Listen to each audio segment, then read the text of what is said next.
வணக்கம் மக்களே, இந்த வீடியோவில் என்ன பார்க்க போகிறோன்னா, இபிஎஃப்ஓ பொது ரூல்ஸ் பணம் எடுக்க வேண்டுமா, இந்த விதிகளை பின்பற்றுங்கள், அது என்ன அப்படிங்கிறத பற்றி தான் இந்த வீடியோவில் பார்க்க போகிறோம். நம்ம சேனலுக்கு யாராவது புதுசாக வந்திருந்தீங்கன்னா மறக்காமல் நம்ம சேனலை சப்ஸ்கிரைப் பண்ணி பெல் ஐக்கானை கிளிக் பண்ணி வச்சுக்கோங்க. இந்த வீடியோவுக்கு ஒரே ஒரு லைக்கை மட்டும் கொடுத்துருங்க. வாங்க வீடியோக்குள்ளே போகலாம். பொதுவாக வந்து பார்த்திங்கன்னா இபிஎஃப்ஓனா எம்ப்ளாயி ப்ராவிடென்ட் ஃபண்ட் ஆர்கனைசேஷன்.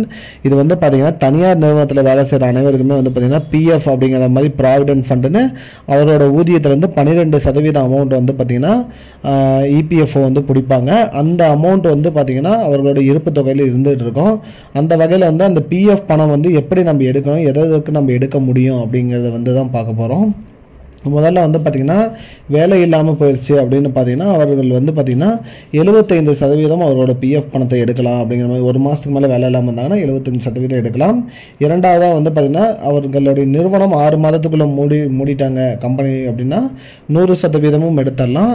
அதுக்கடுத்து வந்து பார்த்திங்கன்னா ஒரு 15 நாட்களுக்கு மேலே வந்து பார்த்திங்கன்னா வேலை செஞ்சிருந்தால் போதும். அதுக்கு வந்து அவர் 50% பிஎஃப் தொகையை வந்து அவர்கள் எடுக்கலாம். அது மட்டும் இல்லாமல் கல்வி பயில்வதற்கு, வீடு வாங்க கட்ட மற்றும் மெடிக்கல் இஷ்யூஸ், திருமணம், அந்த மாதிரி இதுக்கும் நீங்கள் பிஎஃப் தொகை வேணும், உங்களுக்கு தேவைப்படுது அப்படிங்கிற பட்சத்தில் நீங்கள் அதற்கும் அப்ளை பண்ணி வாங்கிக்கலாம் அப்படிங்கிற மாதிரி சொல்லியிருக்காங்க. இதற்கான இது அனைத்திற்குமே வந்து பார்த்திங்கன்னா 75% வரைக்கும் நீங்கள் வந்து உங்களோட பிஎஃப் தொகையை வந்து எடுத்துக்கலாம் அப்படிங்கிற மாதிரி சொல்லியிருக்காங்க.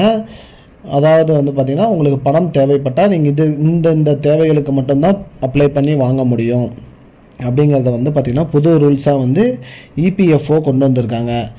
இதுதான் மக்களே இப்போதைக்கு வந்த முக்கியமான பயனுள்ள தகவல். இது போன்ற பயனுள்ள தகவலை தெரிஞ்சுக்கொள்ள நம்முடைய சேனலை மறக்காமல் சப்ஸ்கிரைப் பண்ணி வச்சுக்கோங்க. இந்த வீடியோவை உங்கள் ஃப்ரெண்ட்ஸ் அனைவருக்குமே ஷேர் பண்ணிவிடுங்க. நன்றி மக்களே, இன்னொரு வீடியோவில் சந்திப்போம். I don't understand your jokes, man. Because it's not a joke. முன்ன பின்ன தெரியாத ஒரு பையனுக்காக சப்ஸ்கிரைப் விடுற அந்த மனசு இருக்க, அதான் கடவுள்.